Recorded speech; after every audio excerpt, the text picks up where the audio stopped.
This is the Construction Leading Edge podcast from ConstructionLeadingEdge.com and ConstructionBusinessAccelerator.com. My name is Todd DeWalt, and it's my job to help construction business owners maximize revenue and eliminate chaos. I've got a great interview with Kevin Monroe for you today, and here's what you're going to get out of this podcast. You're going to learn, does your company have the symptoms of a screwed up culture? Is your company exhibiting the symptoms of one that has a screwed up culture? What is company culture anyway, and how does it show up? What are the symptoms of a purpose deficiency in an organization? And how do you uncover your company values? Your values are there. It's not something you need to come up with. You need to uncover them. We talk about how you can do that. We also talk about some examples of the values of successful companies. We'll also get into what does servant leadership really mean, and does it really work? Also, what you can learn from a fighter pilot who was shot down in Vietnam and tortured for several years during the Vietnam War. Now, before I get into that interview, I've got a few resources I want to get into your hands. If you own or run a construction company, I want you to imagine this. What would it be like if you could schedule for revenue and you could drive your business instead of chasing it? What if you could design your operation so that you could stay out of cash flow crunch mode, you could make a healthy profit, pay yourself a healthy salary, and eliminate chaos in the process? What if you could have a steady source of leads so you could build the right kind of backlog without spending money on advertising? Well, I've got two programs I want to get in your hands for free. They're the Revenue Maximizer and the Contractor Sales Accelerator. They're worth about $4,000 combined, but right now you can get them both for free, plus a whole lot more when you claim your free 10-day trial of the Construction Business Accelerator program. You're going to get the Revenue Maximizer, the Contractor Sales Accelerator, plus a whole lot more: the Mindset Upgrade, the Leadership Masterclass, the Project Execution Formula, all of my best stuff. So if you like the podcast and you want to go to the next level and go deeper, get more practical, tactical, strategic stuff to put to work to help you eliminate chaos and maximize revenue, go get your 10-day free trial and get all of that stuff for free at ConstructionBusinessAccelerator.com. Again, ConstructionBusinessAccelerator.com. Grab your free 10-day trial of the Construction Business Accelerator. If you own a construction business and you want to increase revenue 25 to 50%, if you want to eradicate the chaos in your business and streamline it and turn it into a well-oiled, profitable machine, then this is for you. I want to invite you to take advantage of a special offer for a free business breakthrough coaching session where you and I are going to get on the phone and we'll work together to help you create a crystal clear vision for what ultimate success looks like for your business and the lifestyle that you'd like for your business to provide for you and your family. We're also going to uncover some of the hidden challenges that may be holding you back or even sabotaging the growth of your business, and as a result, keeping you working too many hours and not getting the results you want.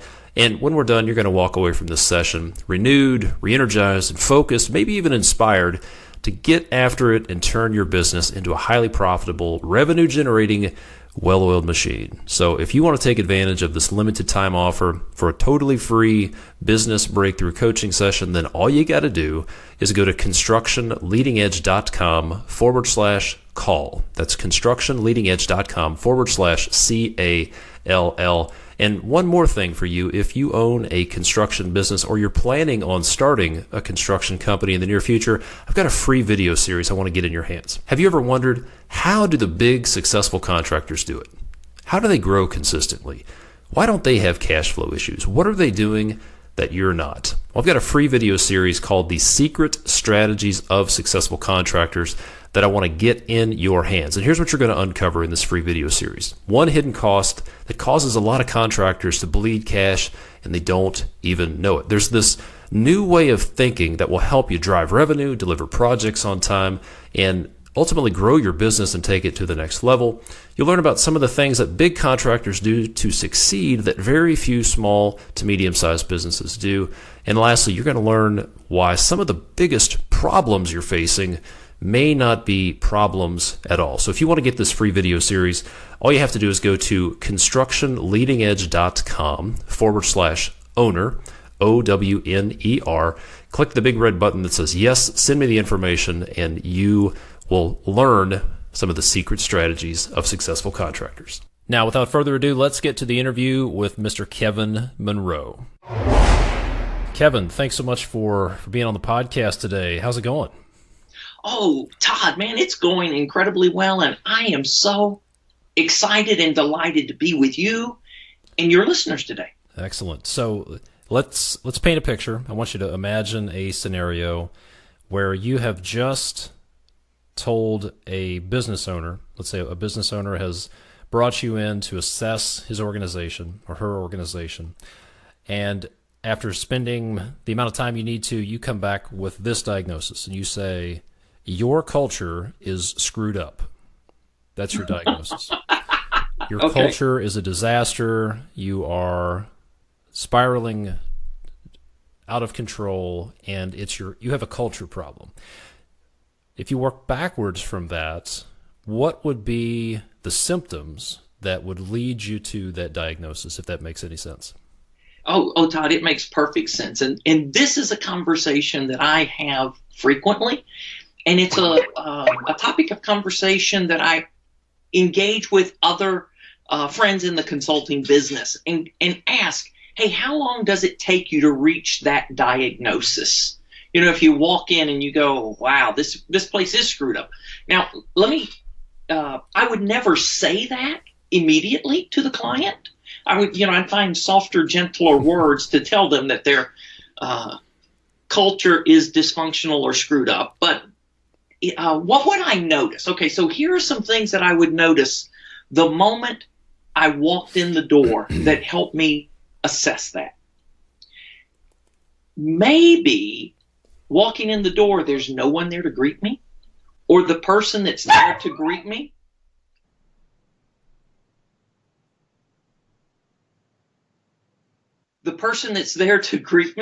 is that person that they're distracted, they're doing something else, they're on the phone, or they're engaged with somebody else. They look like they're pulling their hair out, their hair's on fire, whatever that is. You sensed the moment you walked in the door, this was a place of chaos or crisis. Or you maybe even saw disgruntled employees, or you witness a irate customer. Those are all things that are kind of that sense that something's wrong. Can I throw a few in too? Sure. I can tell by the pronouns that people use to talk about their company. Absolutely. That's a great one, Todd. Yep. This one is pretty subtle, but if you own a company or you're leading a company and your employees refer to your company as they, yep, instead of us and we, then, and I notice this at restaurants, I notice this in stores and in businesses, when an employee says they're doing a special back there in the kitchen, or they won't hire the right people, or they, like they've separated themselves from the company, that's a problem. That is a symptom. And there's of a problem. Blame shifting. Exactly. I am not empowered to help you do this, whatever it was you asked, because policy dictates, or somebody else. I'll take it. I'll collect your problem, and I'll take it back to somebody else who has henpecked and micromanaged me to the point where they've made it clear that I am not empowered to solve your problem, and then maybe I'll bring a solution back. But when I talk to somebody who refers to their organization as we and us and we are, then that tells me they're either delusional or they're in a culture where they feel like they're part of it. And that's a subtle one, but it's a big tell in my opinion. And then let me go ahead. No, you go ahead. Well, Todd, what you just said triggered one to me. One day I was on a Delta Airlines flight, and the flight attendant stopped by the seats as we were, like in the 30, 40 minutes before landing. Flight attendant's working her way through part of the cabin, and she goes, "Hey, I want to tell you, I love my job at Delta. And it's frequent flyers like you that make my job possible. Thanks for flying us this trip. Wow. And I said, what's your name? And I got on the Wi-Fi right there. And I said, Delta, this flight attendant just made me feel valued and appreciated.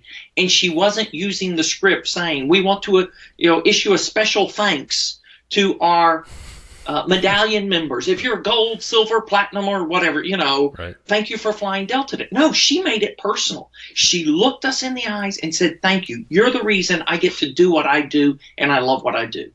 I was wowed. Yeah, that's pretty remarkable. And yeah, she's definitely dialed in. Okay, so now you just used another word, remarkable. And I don't know if you know Seth Godin's definition of remarkable, but things can be remarkably good or remarkably bad.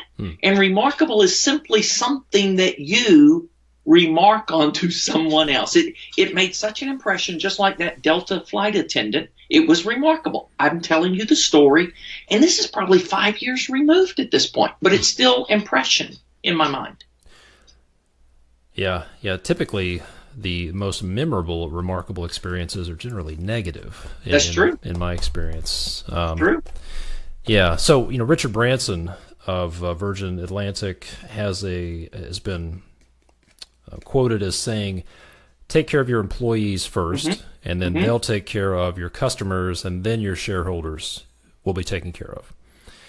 And that's embraced in a lot of industries. I would say there are not a lot of people in the construction industry that embrace that philosophy. But personally, when people have asked me, what's the leadership style that works? And my response is the only leadership style that works is a servant leadership style, where Absolutely. you flip the org chart on its head or on its side, or you just do away with the org chart altogether. And the people actually closest to the customers, actually doing the work, solving the problems, they are the tip of the spear, and they are the people whom everyone else supports. And exactly. And you could feel that when you walk into a business or walk on a job site. I can tell. I can tell when I walk on a job site if that's how people feel, and generally they don't. I'll share an interesting story I heard just over the weekend. I was talking to a guy who has spent the last 20 or 30 years traveling around the country and the world teaching construction project management principles and working on very large projects, nuclear power plants with large utility companies and that sort of thing. And he told a story. We were sort of geeking out on empowering employees and culture and a lot of the stuff along that vein. And he said, let me tell you one of the most interesting things I ever saw. And it was in 2003 at Fort Campbell military base in Kentucky. They were in the process of designing and building an out-processing facility, which that's where soldiers would go to get their affairs in order and essentially get shipped out overseas. And this was in 2003. This was 2 years after 9/11, and they were headed over to the War on Terror. And they were talking about this project and how important it was, and somebody came up with the idea to take a piece or two of plywood, so a 4x8 sheet of plywood, and they painted a picture of the end product, what this facility would look like, and they put this picture on the gate where all the construction workers would go in every day, and it said, "This is the last piece of American soil our soldiers will walk on before they go to war." And he said the effect was tremendous. The construction workers wanted to be on that job site. I said, I bet they didn't have any quality problems either. He said, absolutely not, because every person that knew about that project wanted to be on the project, and everybody that worked on that project understood why it was so important. They saw the big picture of who they were serving. And I thought that was incredibly powerful. So that things like that can, what I found, you tell me what you think about this idea. In my opinion, there are people who try to control, there are leaders who try to control people with very limited success, but the most successful leaders control the culture and the environment, and a lot of the policies and people issues sort of take care of themselves. Yeah. I think a word choice I would use differently in that, Todd. I would say leaders create that culture. Mm-hmm. And then the culture kind of becomes self-reinforcing. When you have a strong culture, the culture weeds people in and out of itself. Let's talk about that. Let's talk about what a desirable culture would be. Let's say we want in the construction industry, typically people would say we want a culture of safety, of high quality, of productivity, and of people who take ownership of their work. How would one go about creating a culture intentionally like that? Yeah, so I'm wanting to make sure safety, high quality, productivity, ownership, right? Yeah. Okay. First off, let's define what culture is before we go too far down this conversation. So folks are going, well, what are you talking about? Because a lot of folks, Todd, I love that we're talking, that our audience for this conversation are workers, doers, folks that work with their hands largely, get stuff done. Construction, that's just so you know, and so you listening know, that's my wife's family's business for decades, for generations. Her brother is a third generation builder. Her father had 3 brothers, all of whom were in the construction business at one time or another. So, and then their father was a builder. So, construction flows through our family. So we're not talking about, because sometimes when you hear culture, folks, and I'm not talking about societal culture, but sometimes folks think culture is one of those highfalutin concepts. This isn't real practical. That's theoretical. Well, no, it's not. Culture at its base is how we do things here. It's made up of shared beliefs and values, and it's what's acceptable or what's the standard code of conduct or how we get things done. And the number one thing that for you that own construction businesses, you are setting the tone and the pace for your culture every day. And you're doing so. You have a culture. Let me also say this, Todd. Everybody listening, your company has a culture. So the question is, do you have a culture of design, or do you have a culture of default? Good point. And so pardon? No, that's a good point. Everybody has a culture, whether they want it. Sort of like you have a budget. You just may not know it, but it's there. Yeah, great point. Yeah. So some organizations, the culture is, we fly by the seat of our pants. We don't have a plan. The plan is dictated to us by who calls and what's the squeaky wheel that's clamoring for grease today. And they all know we pull people off this project and send them over there because there's a fire we've got to put out over there. That's whether they know it or not, that's their culture. Now, we'd probably look at that and say that's not a really productive culture. That's not a very efficient culture, but that's a culture. Versus another one is that we prioritize doing the right thing and taking care of our employees and our customers. Well, where would that be modeled, Todd? We would start at the top. If the owner or the project lead, the foreman of that job is touching base with everybody on the job. Well, here's another one. Does the foreman know everybody by name on their crew? Have they taken it upon themselves to look at you and get to know you and know you as a person, or do they just believe you are, disposable? And gosh, we just picked you up for this project, and when this project's over, you're out of here, so I'm not going to spend time to get to know you or learn anything about you. That's a culture. Wouldn't you agree? So it's all kinds of things that create culture. Now, companies that want to create a culture by design, they do things differently. And if you were to walk into their office or even the construction trailer on site, what kind of things might you see that would create to you? So let's engage the listener. When you walk into a job site, what do you see that creates an understanding of what kind of culture is desired and allowed on that job site? You know, if you see safety signs and if you see a lot of banners, or if you see safety first, and you see that the leaders are wearing the helmets, the safety goggles, they're walking the walk.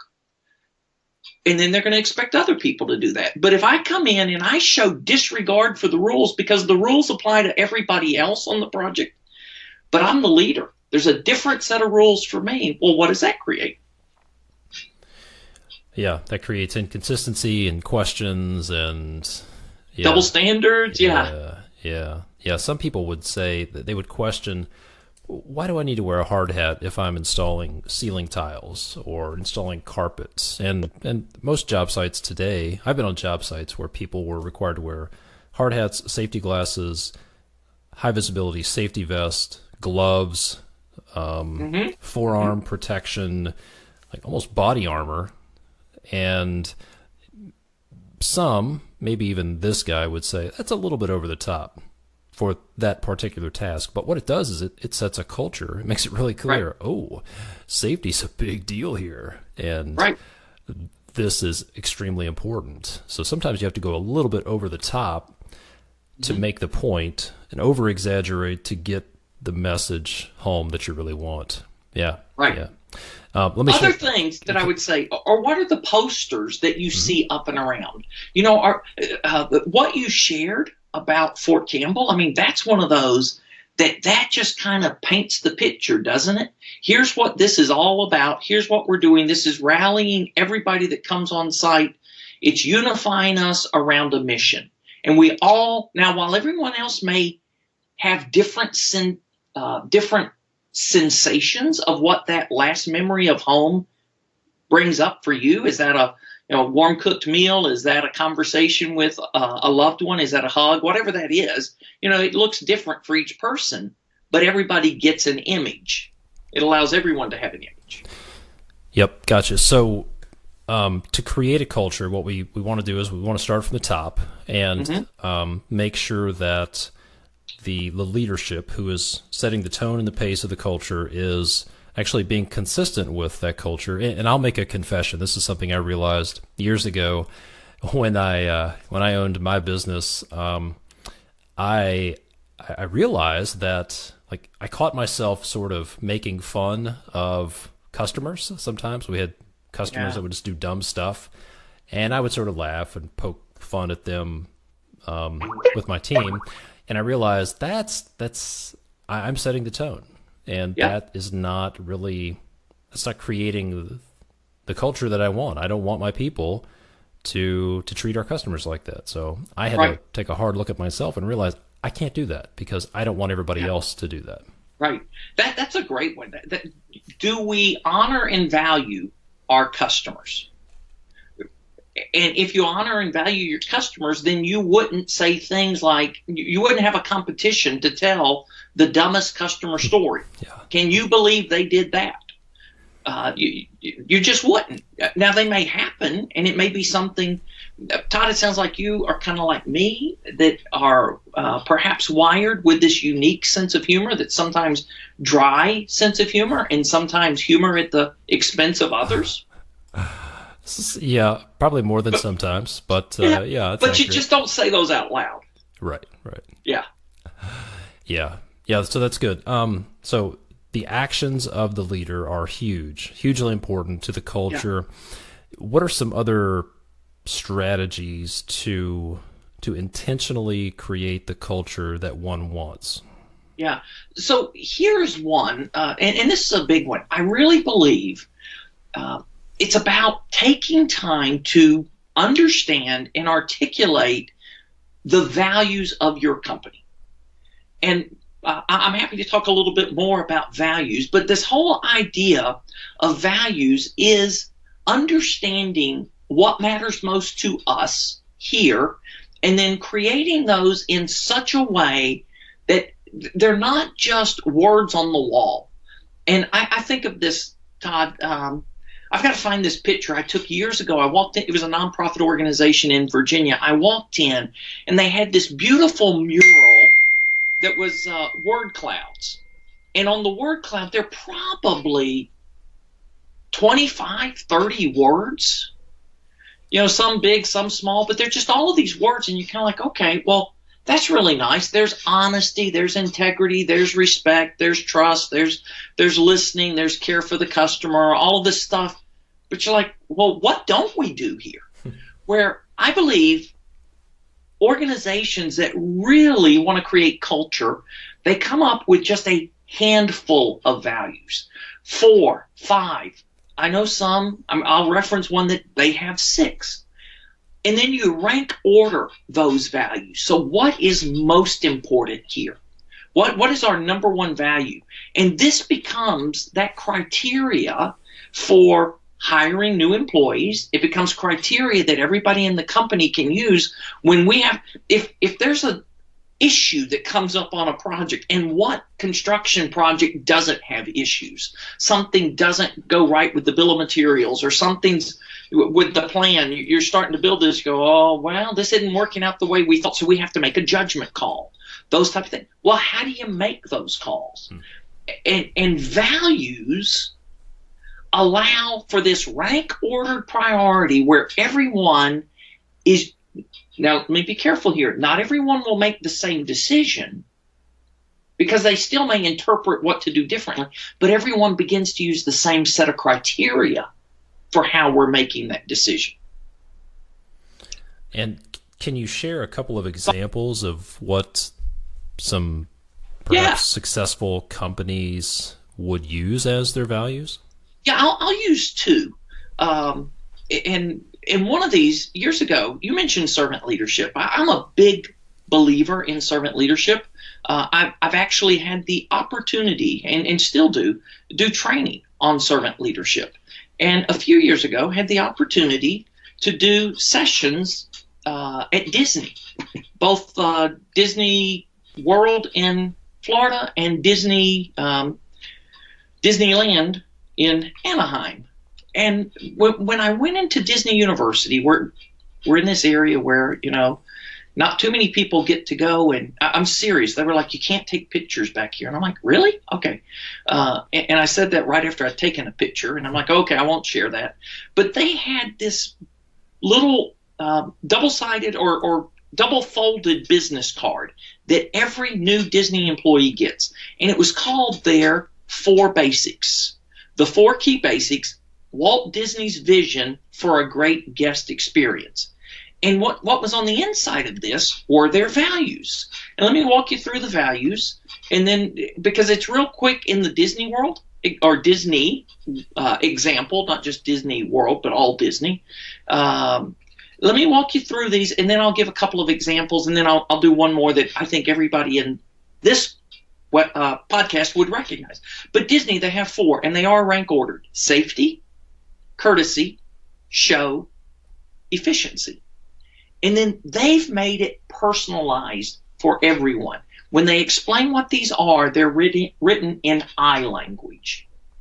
Safety: I practice safe behaviors in everything I do. I take action to always put safety first. I speak up to ensure the safety of others.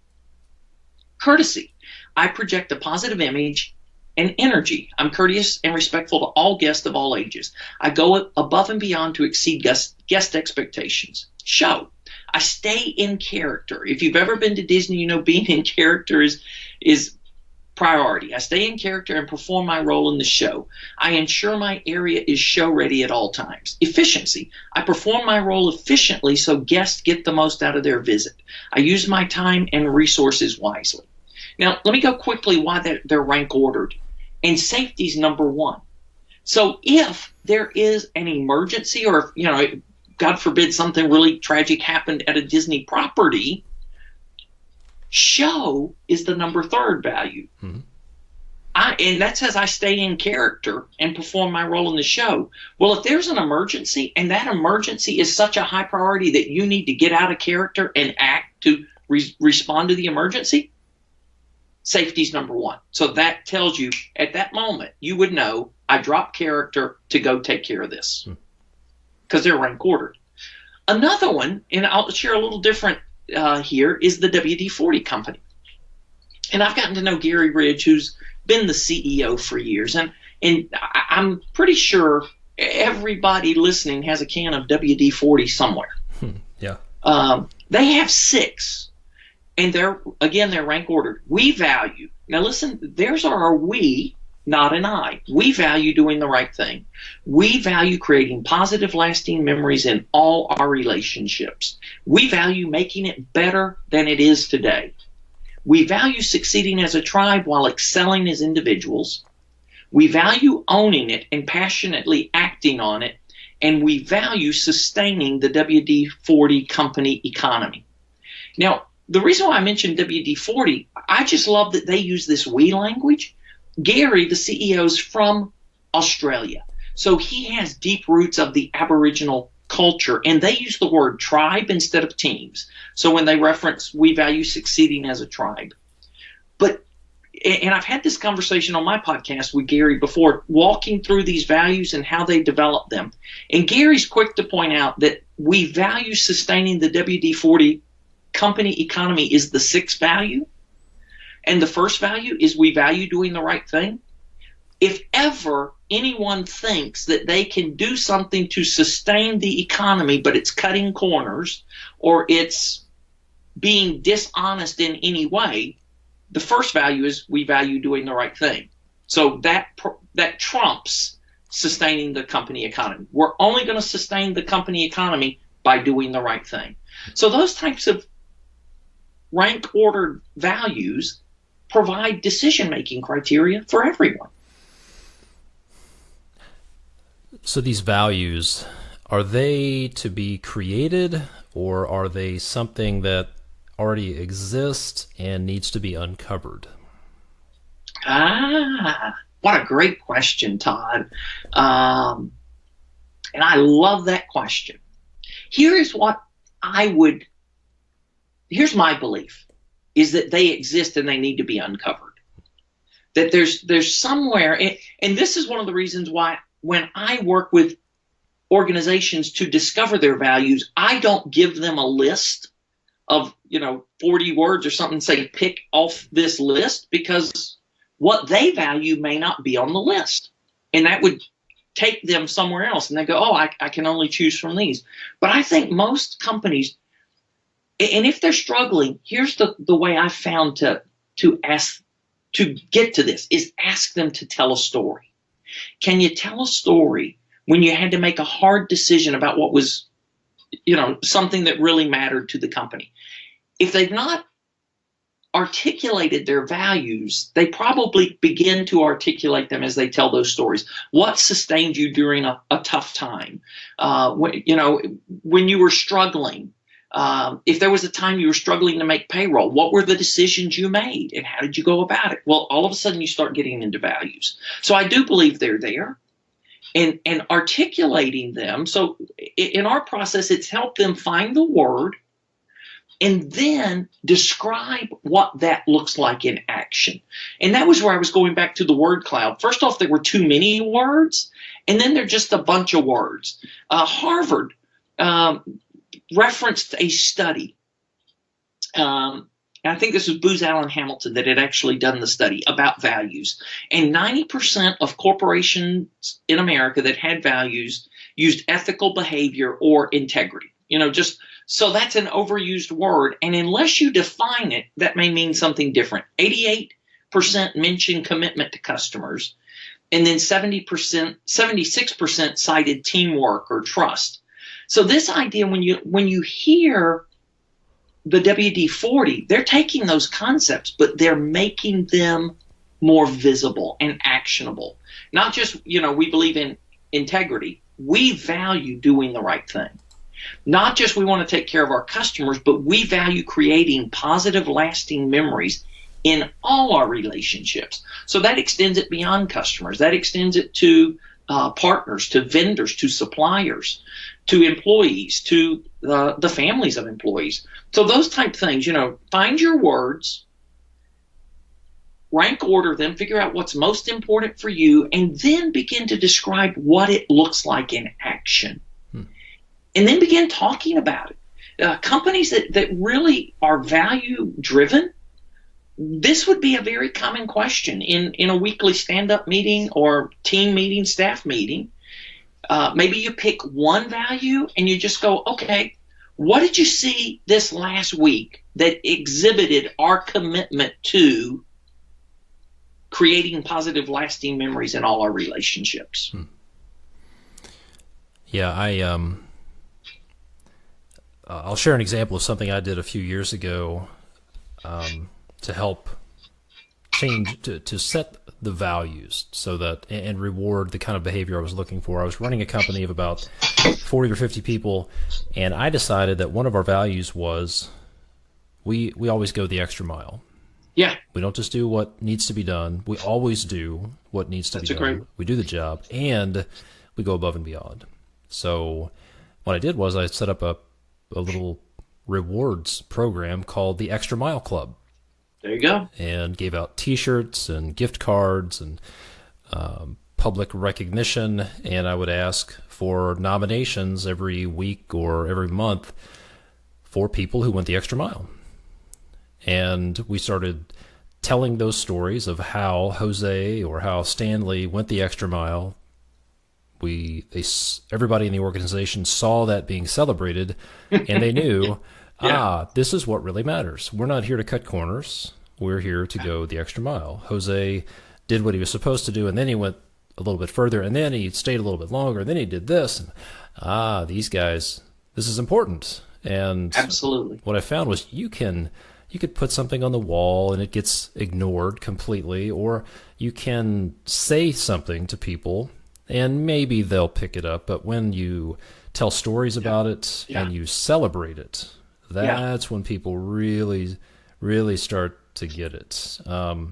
Absolutely, Todd. I just have to applaud that and say, yes, after you do all of this, you want to reward and celebrate it. And it's fabulous when other people start nominating folks for the awards. Yeah.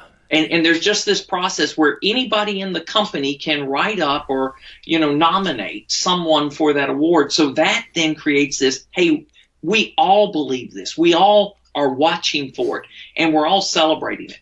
A friend of mine, Erie Chapman, was a hospital administrator, president, CEO of 3 different hospitals. And there was something Erie did that set the example for his team. He'd be walking, doing, rounding meetings with the team, and there'd be a piece of trash on the floor. Erie, the CEO, would stop and pick it up. Mm-hmm. Right? And all of a sudden, that just starts modeling the behavior, and stories get told. And that's the other point I wanted to mention here. When those stories become folklore and company legend, and some of you listening have heard this story told, that one of the department store that is legendary for customer service, and I thought of their name a moment ago, and then it escapes me the moment I say Nordstrom's. Mm-hmm. Nordstrom's. There is the folklore in Nordstrom's that a customer comes into a store and demanded a refund for the tires they bought, and the Nordstrom associate provided a refund. Nordstrom had never sold tires.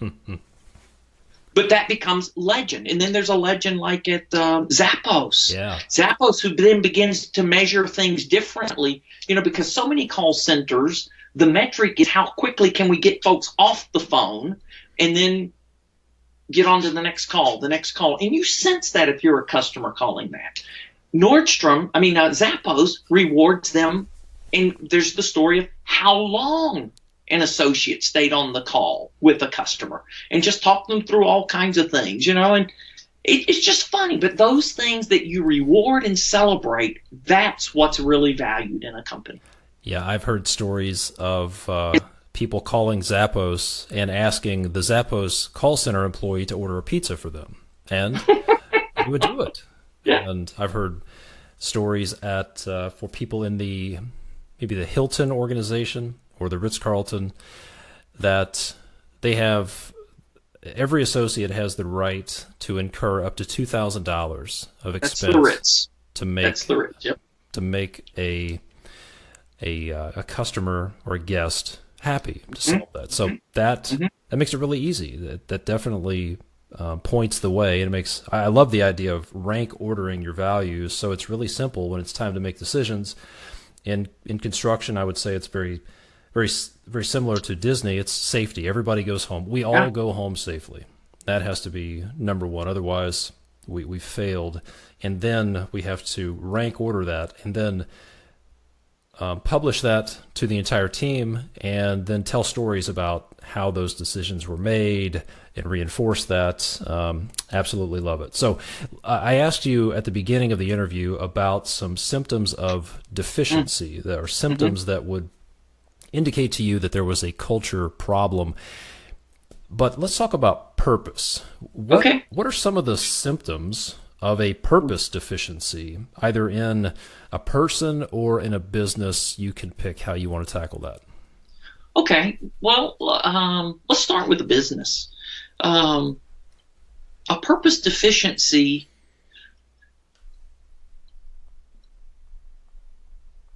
there's a lot of, and I want to be careful how I say this, because you can have zigzags on a path to purpose, but there's just this aimlessness.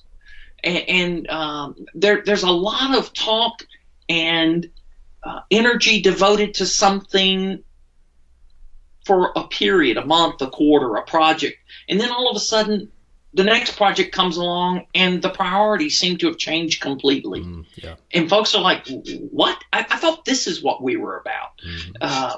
So purpose is that big, I'll just use the word that I love so much. Viktor Frankl, in his book, Man's Search for Meaning, purpose is that sense of meaning, that big thing that we are aiming towards. It's the North Star for our organization, and we're always on this process of navigating north. So in that, we do some zigging and zagging because, this is how we were understanding it at this time, but now we're course correcting a little bit, or we see it more clearly. That's different than just pure aimlessness. Aimlessness is, and I worked for a company like this for a period of time. I remember the time the CEO called me and said, hey, we've just started a new project. And he describes the project. And I go, oh, I didn't realize that was the type of projects we did. We've never done that before. But there was big money attached to that project. So that's what, fueled the project. The passion for the project is there's money to do this. There's money to do this versus we want to do the right thing. So that aimlessness is one. That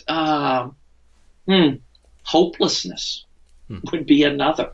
One of the things that I love, and I've got a construction story company to tell you that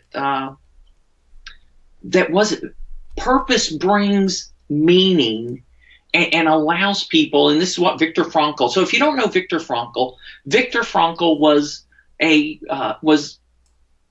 Jewish prisoner in Nazi concentration camps, and during the time of his imprisonment, lost his pregnant wife, his parents, his siblings, and he had his dignity taken away, or tried to take away. He had written a book. They took the transcript of the book.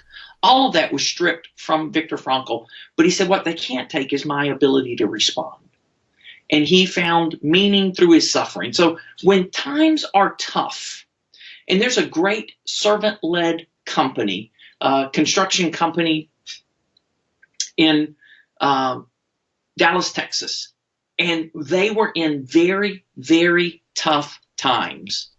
and were unable, just things went bad. It was a collapse of the economy. There was a point when it looked like they were going to lose the business, and the employees stepped forward and said, we'll invest the employee, the 401k money, take money out of the 401k to keep the company afloat in this time. And it was that sense of purpose that allowed the employees to come together and say, what we're doing here is something special, and we want to preserve this. So in hard times, that not losing hope. And that's what Viktor Frankl called tragic optimism, that things may be tough, but we know it's going to work out for our good. Yeah. One of the most, I love that story. That's a symptom of a very strong purpose, having employees step up instead of running for the exits. And that's TD Industries, by the way. TD Industries. TD Industries. Thanks for that. That's a good story. But folks like Anne Frank and Viktor Frankl, they obviously went through adversity, but they told themselves a different story. Yeah. And I've heard several accounts of people going through terrible, just torturous times. The name escapes me, but there was I can see his face, but he was a fighter pilot in Vietnam that was shot down, and he was imprisoned and tortured for 7 years or something. I believe you're talking about Admiral Jim Stockdale? Yes, Admiral Stockdale. Admiral Stockdale. And highest ranking officer in the Hanoi Hilton in the Vietnam War. And wasn't it like 7 years? 7 or 8, yes, sir. And just tortured. It wasn't a pleasant stay. Very different than the Ritz-Carlton. I don't think his hosts were very concerned about his comfort, but he would say what he told himself was, while he was going through that, I read a quote. He said, "This is going to be the defining experience of my life." Yeah. Like, wow. So he knew he would get through it, and that it would shape him, that he would be different because of it. And what he said, the Stockdale paradox, is we can't lose hope that we will prevail, but we can't let that hope prevent us from confronting the most brutal circumstances of our current reality. Yeah. Yeah, no.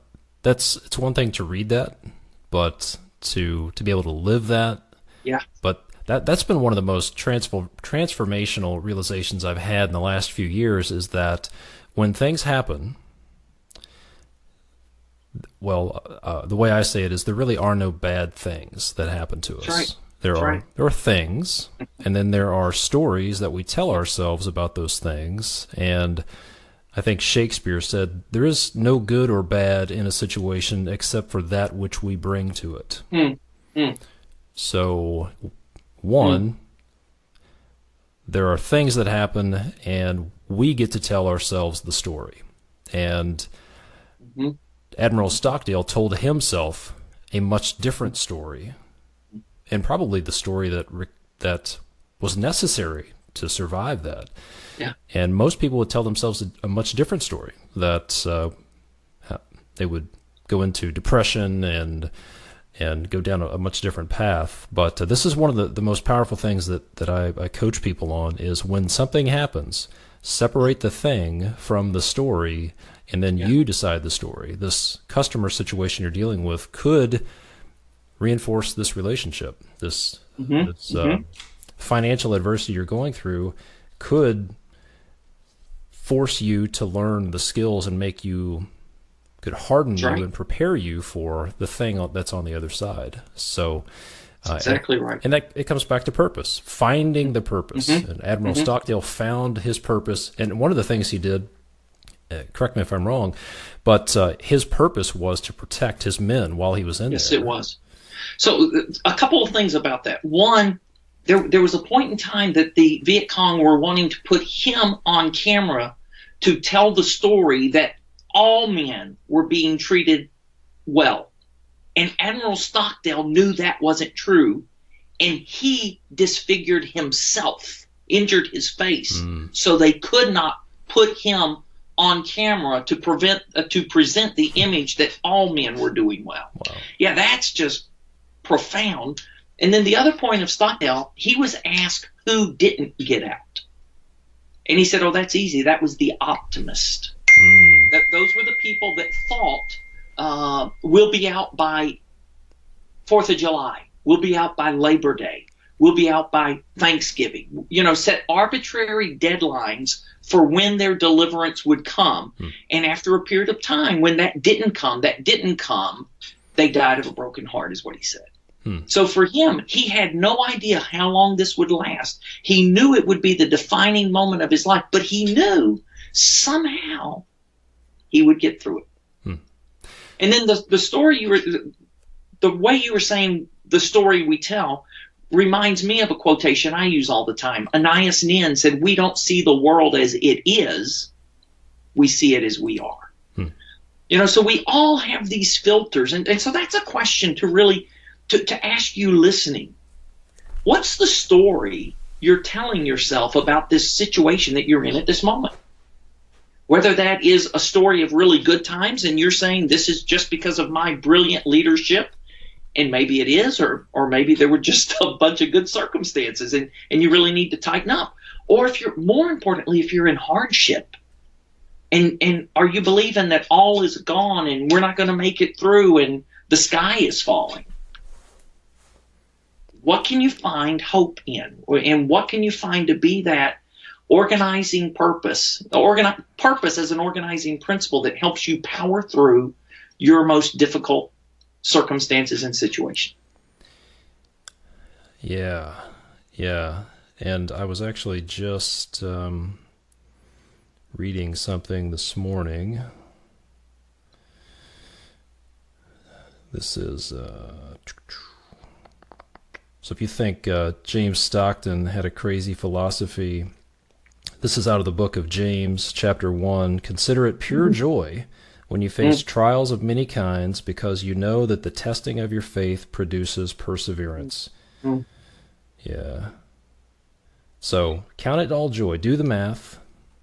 Yeah. Count it joy because it's making you better. It's giving you perseverance. So I would say... I would give it, my advice to people would be kind of to somehow put these things together about purpose and the story that we're telling ourselves. I talk to people who, one of the symptoms of a purpose deficiency that I pick up on when I talk to people, they say things like, well, I'm just a small residential remodeler, or I only have, or I'm just, and I think a lot of people in construction feel like they're stuck there. It's like a career in construction or whatever it is, but specific to the folks listening, they feel like, well, I'm a pipe fitter, I'm an equipment operator, and I don't have any other options. I couldn't do any better, and I'm just a construction worker. And I would say that's wrong, because we have the benefit in the construction industry of what I like to say, turning ideas and dreams into reality. Absolutely. And the purpose is, whatever you're doing, whether you're pulling levers on a machine, or you're finishing concrete, or finishing drywall, or putting ceiling tiles in, putting carpet down, whatever it is, if you go far enough in one direction or the other, you'll find the purpose. And the thing that will pull you through and get you to the next level would be to find that purpose. Why are you doing what you're doing? Maybe it's for a client. Maybe it's for your children. Maybe you're doing this to put your kids through college. Maybe you're scrimping and saving and bootstrapping this business so your kids will have a wealth generation tool. Maybe you're doing it for your employees. So I think it's incredibly powerful and really necessary to find your purpose, because you will run into obstacles. And if you have a purpose, if you go deep enough, And you keep asking the question, well, why is that important to me? And then take that answer and ask, well, why is that important to me? Go deeper and deeper and deeper. If you find the right purpose, or as Simon Sinek would call, you find your why, then it will power you through obstacles that will crush you otherwise. Yeah. Yeah, you said something that just triggered a thought we were talking about before we hit record, and that was a paint contractor I know, Bob Hassan from California. In their vision, the second tenet of their vision is raising the quality of life for employees and their families by creating an environment where the individual can reach his or her potential and be rewarded for that success. So that's part of their purpose, is raising the quality of life for everybody involved. And that's a noble purpose. The other story that what you just reminded me of, Todd, and this is an ancient construction story. In the Middle Ages, a traveler came upon 3 individuals who were cutting stone. Curious as to what the workers were doing, the traveler asked the first one, "What are you doing?" And without hesitation, the worker said, "I'm a stone cutter. I'm cutting stones." Isn't that pretty obvious?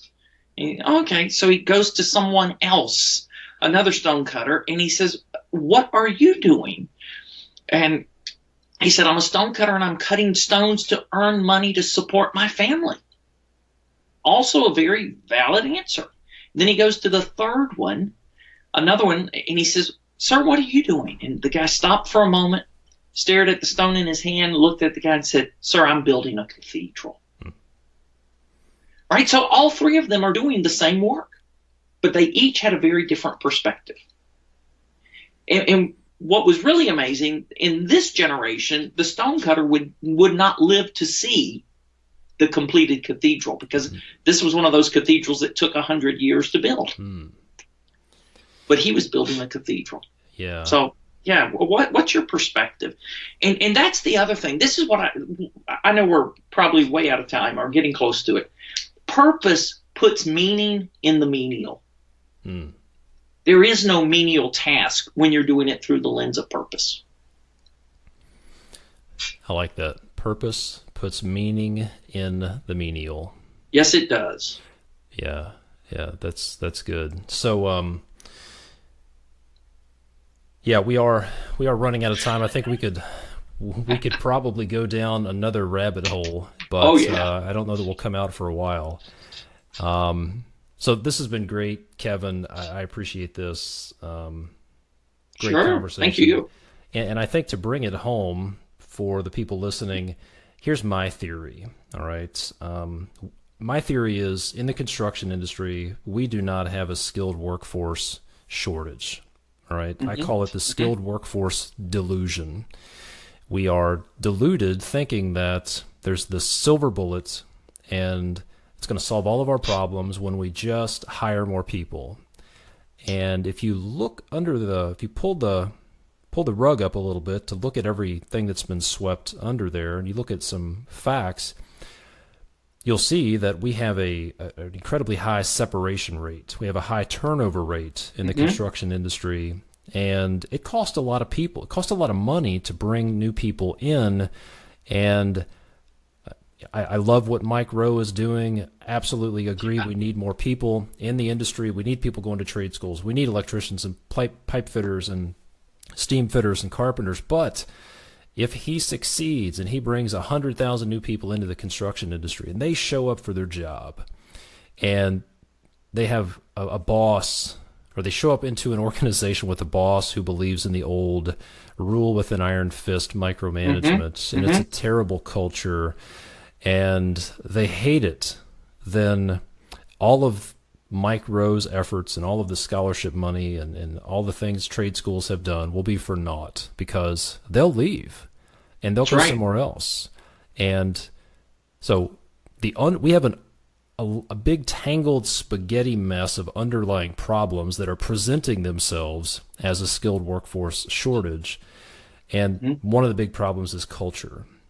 And if we want to be successful, if you're listening to this and you want your company to be successful, if you want to attract millennials, then what you need to understand is that right now, the turnover rate for people under the age of 25 in construction is 38%. that means for every 10 people under the age of 25 that your company hires, about 4 of them will quit in the first 12 months. And that's a symptom of some deeper underlying problems. And maybe it's because they're looking for a good company culture. They're looking for a place to clock, not just to clock in and do 8 hours worth of work, but they want to be part of something that's bigger than themselves. Yep. And that is a company with purpose. So I believe that companies can be essentially the Chick-fil-A of the construction industry. Look at Chick-fil-A.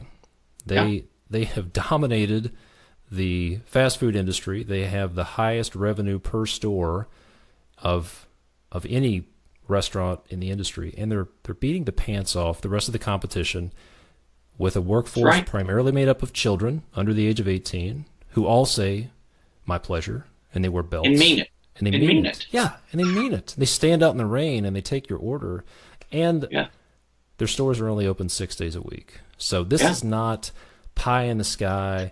This is not fluffy. I hope that you folks listening have seen that there is a business case for having a strong company culture, that there's a business case for having values, there's a business case for having a purpose, and that it will give you a competitive advantage, and it's going to make you one of the